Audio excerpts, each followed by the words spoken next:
अपने channel Ajay education classes में आप लोगों का स्वागत करता हूं। आज हम लोग पढ़ेंगे क्लास 12 का फिजिक्स चैप्टर 2 वैद्युत फ्लक्स तथा गॉस का प्रमेय। हम लोग पढ़ रहे थे उसमें अनंत लंबाई के तार के कारण उत्पन्न वैद्युत क्षेत्र की तीव्रता हम लोग पढ़ चुके थे। आज उससे आगे पढ़ेंगे। आगे क्या पढ़ेंगे? अनंत विस्तार की समतल आवेशित अचालक चादर के निकट वैद्युत क्षेत्र की तीव्रता। लिख लेना हेडिंग आप लोग, अनंत लंबाई के समतल आवेशित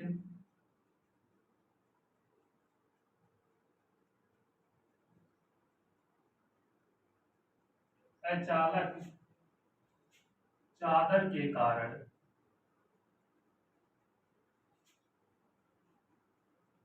या चादर के निकट उत्पन्न वैद्युत क्षेत्र की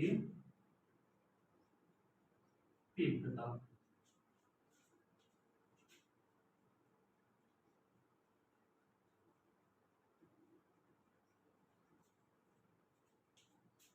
आज हम लोग पढ़ेंगे अनंत लंबाई के चादर के कारण उत्पन्न वैद्युत क्षेत्र की तीव्रता या अनंत लंबाई की चादर के निकट वैद्युत क्षेत्र की तीव्रता। तो अनंत लंबाई के तार के कारण हम लोग पढ़ चुके हैं। तो क्या करेंगे, एक अनंत लंबाई का चादर बना लेते हैं और चादर कैसा होना चाहिए, उस पर आवेश होना चाहिए, आवेशित होना चाहिए। तो मान लिया एक चादर हमारे पास यह है,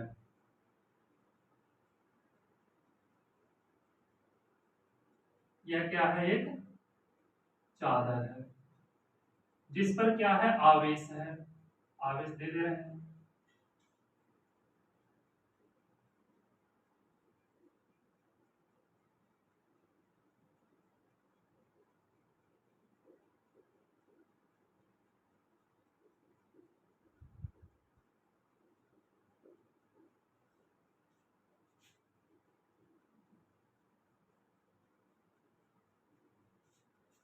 मान लिया इस पर आवेश हो गया। अब इससे आर दूरी पर, मान यहाँ पर एक बिंदु है, इससे आर दूरी पर एक बिंदु यहाँ पे क्या है, पी है, जिस पर हमें वैद्युत क्षेत्र की तीव्रता की गणना करनी है। क्या करना है? इससे आर दूरी पर वैद्युत क्षेत्र की तीव्रता की गणना करनी है। तो गॉस का प्रमेय लगाएंगे, इसमें वैद्युत फ्लक्स निकालेंगे। उसके लिए हमें क्या होना चाहिए, बंद पृष्ठ होना चाहिए। सबसे ज्यादा जरूरी है बंद पृष्ठ। तो बंद पृष्ठ की क्या लिए क्या करेंगे, मान लीजिए एक बेलनाकार बंद पृष्ठ ले लेते हैं यहां से, इस प्रकार एक बंद पृष्ठ ले लिया और इससे दूरी कितना है इसकी, आर दूरी पर बिंदु पी है। इस पर वैद्युत फ्लक्स के वैद्युत क्षेत्र की तीव्रता की गणना करनी है। अब बंद पृष्ठ से क्या होगा, बंद पृष्ठ से वैद्युत फ्लक्स निकलेगा, इससे वैद्युत क्षेत्र की दिशा जो होगी इधर होगी, कि वैद्युत फ्लक्स इधर निकलेगा, मतलब theta equal to 0 degree. Same condition इस पृष्ठ से भी निकलेगा, वैद्युत क्षेत्र की दिशा इधर होगी और वैद्युत फ्लक्स इधर निकलेगा, मतलब थीटा इक्वल टू यहाँ पे भी क्या होगा, 0 डिग्री हो जाएगा। इतना आप लोगों को समझ में आया होगा। और क्या होगा, वैद्युत फ्लक्स एक इस पृष्ठ से निकलेगा, इसको मान लिया फाई E1, इसको मान लिया फाई E2, इसको मान लिया फाई E3। वैद्युत क्षेत्र की दिशा इधर है, मतलब थीटा इक्वल टू 90 डिग्री हो जाएगा। इतना आप लोगों को समझ में आया होगा, इतना तो कर ही लोगे ना। अब जो लिखना होता है मानना लिख देना। क्या लिखना, माना एक समान रूप से आवेशित क्या है, चादर से आर दूरी पर एक बिंदु पी है, जिस पर हमें वैद्युत क्षेत्र की तीव्रता की गणना करनी है। इसको लिख लेना, माना एक समान रूप से आवेशित अनंत लंबाई की चादर है। अनंत लंबाई का ना, इस चादर की लंबाई इतना है कि फैलाते जाओ फैलाते जाओ फैलाते जाओ, खत्म नहीं होने वाला। कितना भी लोग है उसको ढक दो, कितने भी लोग इसके नीचे आ जाएंगे, क्योंकि इसकी लंबाई क्या है, अनंत है। तो माना एक समान रूप से आवेशित अनंत लंबाई के चादर से r दूरी पर एक बिंदु P है, जिस पर वैद्युत क्षेत्र के तीव्रता की गणना करनी है। कितना कर लोगे आप लोग? अब यहाँ पे बंद पृष्ठ है तो लिखेंगे बंद पृष्ठ से निकलने वाला कुल वैद्युत फ्लक्स। तो यहाँ पे आ जाओ बाबू, इसके बाद क्या करेंगे, बंद पृष्ठ से निकलने वाला कुल वैद्युत फ्लक्स, मान लिया बेटा फाई ई। वैद्युत फ्लक्स कहां से निकल रहा है, इस पृष्ठ से निकल रहा है, इस पृष्ठ से निकल रहा है और इस पृष्ठ से निकल रहा है, तीनों पृष्ठ से निकल रहा है। तो फाई ई इक्वल टू क्या होगा, phi E equal to phi ई1 प्लस फाई ई2 प्लस फाई ई3 हो जाएगा। इतना आप लोग कर लोगे, इतना आप लोगों के लिए कोई दिक्कत नहीं होगा। अब E इक्वल टू क्या होता है, E a cos थीटा, यही होता है ना। फाई E इक्वल टू क्या होगा, E वैद्युत flux, phi E equal to क्या होता है, E a cos theta.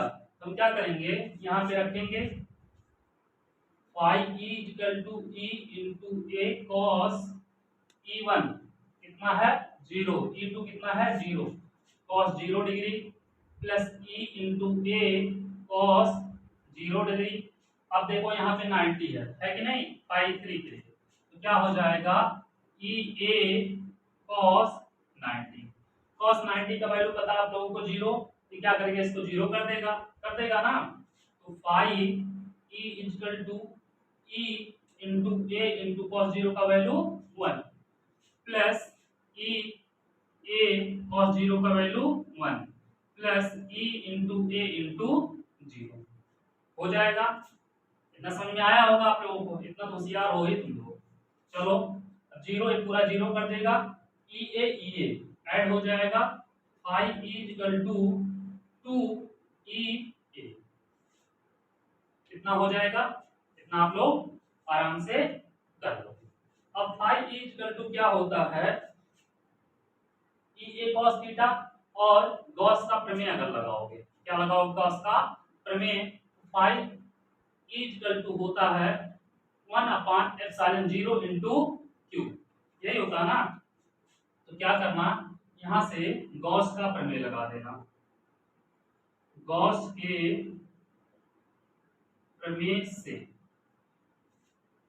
Phi E equal to 1/एप्सिलॉन 0 इंटू क्यू से, यहाँ पे इसको मान लेना समीकरण नंबर 1, इसको मान लेना समीकरण नंबर 2, फाई E की जगह पे ही रख दो, हो जाएगा कितना 2EA, यही है 2EA इक्वल टू, इसका बड़ा इसमें कर दो Q/एप्सिलॉन 0। इतना कर लोगे आप लोग आराम से, इतना के लिए आपको दिक्कत नहीं होगा। अब यहाँ से अगर E का वैल्यू हम निकालें, E equal to Q/2 epsilon 0 into A हो जाएगा। अब इसको थोड़ा सा चेंज कर दो, E equal to 1/2 epsilon 0 into Q/A, आवेश बटे क्षेत्रफल, क्या होता है, पृष्ठ आवेश घनत्व, सिग्मा होता है कि नहीं होता है। यहाँ पे इसकी जगह क्या हो जाएगा, sigma. E equal to 1/2 epsilon 0 into sigma, क्यों, क्योंकि सिग्मा इक्वल टू होता है Q/A। इसको हम लिख सकते हैं E इक्वल टू सिग्मा/2 एप्सिलॉन 0, ये हो जाएगा इसका मान। उम्मीद करता हूं आप लोगों को अच्छे समझ में आया होगा। अनंत लंबाई के आवेशित अचालक चादर के निकट उत्पन्न वैद्युत क्षेत्र की तीव्रता जो होगी E इक्वल टू 2/ε0 ही होगा। ठीक है, इतना आ गया होगा समझ में आप लोगों को। इसको क्या करो आप लोग नोट कर लो, फिर आगे चलते हैं।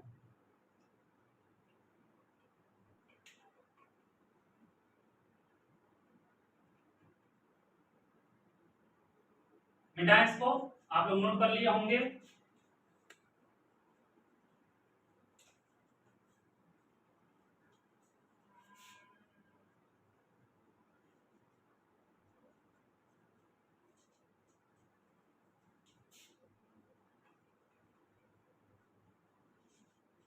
तो हमें क्या मिला, चादर ग्रेड वैद्युत क्षेत्र की तीव्रता E equal to sigma upon 2 epsilon 0। इसको लिख लो E equal to sigma upon 2 epsilon 0।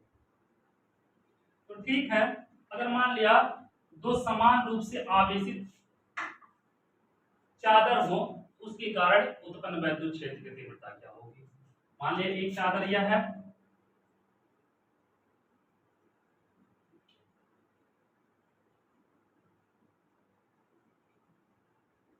इस पर भी प्लस आवेश है,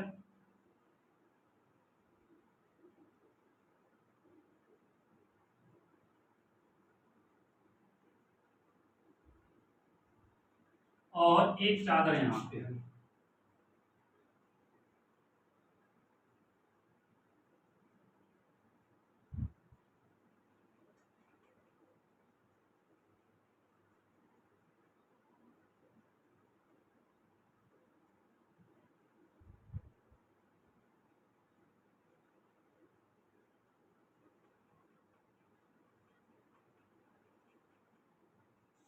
अब दो समान रूप से आवेशित चादर हो गए।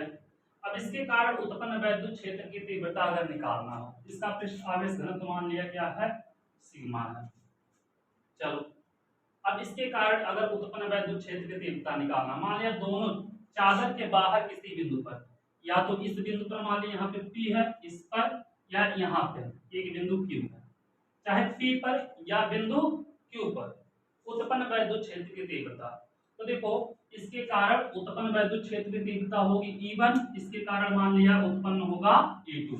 इसके कारण धन आवेश से दूर बाहर की ओर होगी दिशा E1 की, और ये भी धन आवेश है, इसका भी बाहर की ओर ही होगा दिशा E2 का।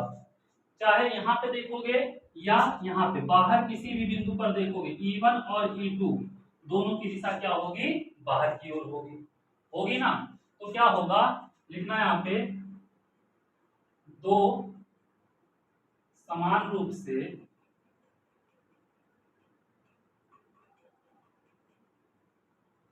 आवेशित चादर के कारण उत्पन्न वैद्युत क्षेत्र की तीव्रता। अब देखना यहाँ पे दूसरा एडीसी में डाल लेना, दोनों आवेशों से, दोनों आवेशों ने दोनों चादरों से, चादर से बाहर किसी बिंदु पर, चाहे इधर या उधर, दोनों चादर से बाहर किसी बिंदु पर उत्पन्न वैद्युत क्षेत्र की तीव्रता।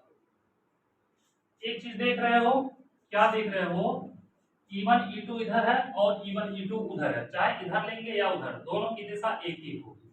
तो परिणामी वैद्युत क्षेत्र की तीव्रता जो होगी क्या हो जाएगा, E बराबर E1 प्लस E2। क्या होगा, E equal to E1 plus E2 हो जाएगा। तो करेंगे E1 का आएगा sigma upon 2 epsilon 0 plus E2 का सिग्मा अपान 2 एप्सिलॉन 0, हर बराबर अंश जोड़ेंगे, E equal to 2 sigma upon 2 epsilon 0, 2 से 2 cancel, E equal to sigma upon epsilon 0। जब चादर समान रूप से दोनों आवेशित रहेंगे तो उसके बाहर किसी भी बिंदु पर वैद्युत क्षेत्र की तीव्रता जो होगी सिग्मा अपान एप्सिलॉन 0 ही होगा। ठीक है, ना तो समझ लिए होगे, समझ गए नहीं समझ गए, समझ जाओगे। उसके बाद मान लिया अंदर किसी बिंदु पर, अब अंदर अंदर निकालना, मान लिया इस बिंदु पर निकालना है, यहाँ पर बिंदु P है, इस पर वैद्युत क्षेत्र की तीव्रता निकालेंगे तो प्लस के कारण इसके वैद्युत क्षेत्र की तीव्रता की दिशा इधर होगी, इसके कारण E2 की दिशा इधर होगी। तो परिणामी वैद्युत क्षेत्र की तीव्रता क्या होगी, लिखना हेडिंग दोनों चादर के भीतर किसी बिंदु पर वैद्युत क्षेत्र की तीव्रता।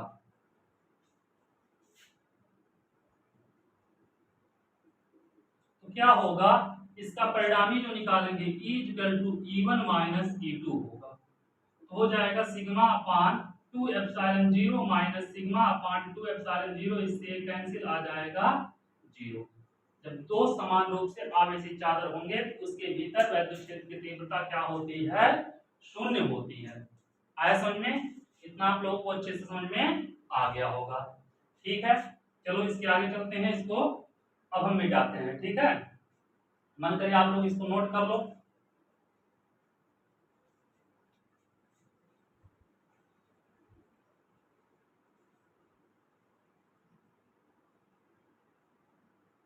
अब अगला हेडिंग डाल देना इसी में, दो विपरीत रूप से आवेशित। मान लिया एक पर प्लस आवेश है और दूसरे पे क्या है, माइनस है। तब एक जो चादर है वो प्लस आवेशित है और दूसरे पे कौन सा आवेश है, माइनस। दो विपरीत रूप से आवेशित चादर के कारण उत्पन्न वैद्युत क्षेत्र की तीव्रता निकालेंगे। अब क्या होगा, देखो पहले निकालेंगे दोनों चादर से बाहर किसी बिंदु पर वैद्युत क्षेत्र की तीव्रता। मान लिया यहाँ पर निकालें, एक बिंदु P है, या यहाँ पर निकालें एक बिंदु मान लिया Q है। तो जब निकालेंगे E1 प्लस है, इससे दूर होगा, और E2 माइनस है, इसकी ओर होगा। यहाँ पे देखेंगे, देखो E1 प्लस है बाहर की ओर होगा, E2 माइनस है अंदर की ओर होगा। तो परिणामी वैद्युत क्षेत्र की तीव्रता क्या होगी, E=E1 माइनस E2 होगा। तो sigma upon 2 epsilon 0 minus sigma upon 2 epsilon 0। तो क्या होगा, दो विपरीत रूप से आवेशित चादर के कारण दोनों चादरों के बाहर किसी बिंदु पर वैद्युत क्षेत्र की तीव्रता क्या होती है, शून्य होती है। अब मान लिया दोनों चादरों के भीतर, दोनों चादरों के भीतर किसी बिंदु पर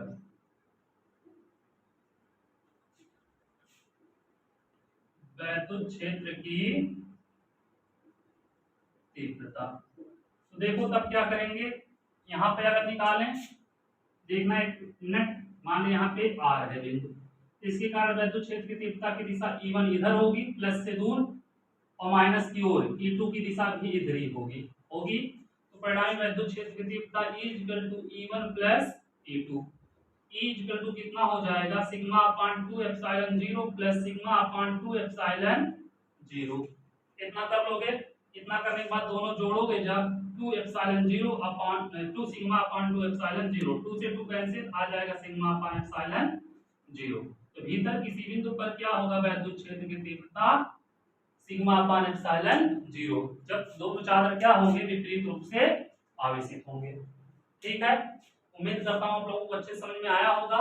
अब इसके बाद हम लोग पढ़ेंगे गोले के कारण आवेशित, गोले के कारण वैद्युत क्षेत्र की तीव्रता। आज यहीं पे रहने देते हैं, जितना हो सके आप लोग चैनल को शेयर कीजिए और सब्सक्राइब कराइए। ठीक है, थैंक यू सो मच।